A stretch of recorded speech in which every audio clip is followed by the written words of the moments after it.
Les militaires russes poursuivent leur opération en Ukraine.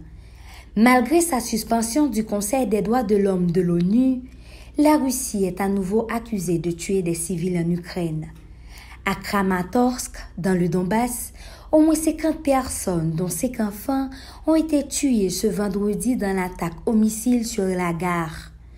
Alors que se déroulaient des évacuations de civils, informe le responsable Pavlo Kirilenko, relayé par Euronews. 90 blessés ont été hospitalisés. Moscou a démenti être l'auteur de cette attaque devant l'initiation de la communauté internationale. Le président ukrainien Volodymyr Zelensky a dénoncé les méthodes inhumaines des forces russes.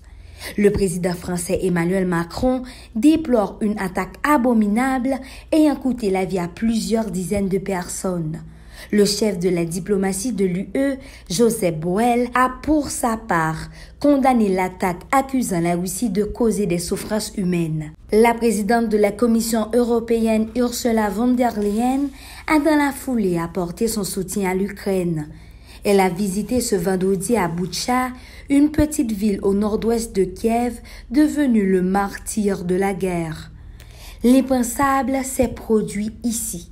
Nous avons vu le visage cruel de l'armée de Poutine, a réagi la chef de la commission face à des journalistes. Plusieurs dizaines de cadavres, vêtus de vêtements civils dans une rue, ont été découverts dans cette ville.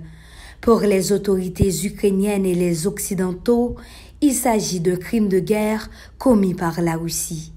Marie-Lunix Ogla-Cerisier, Zoom IT News.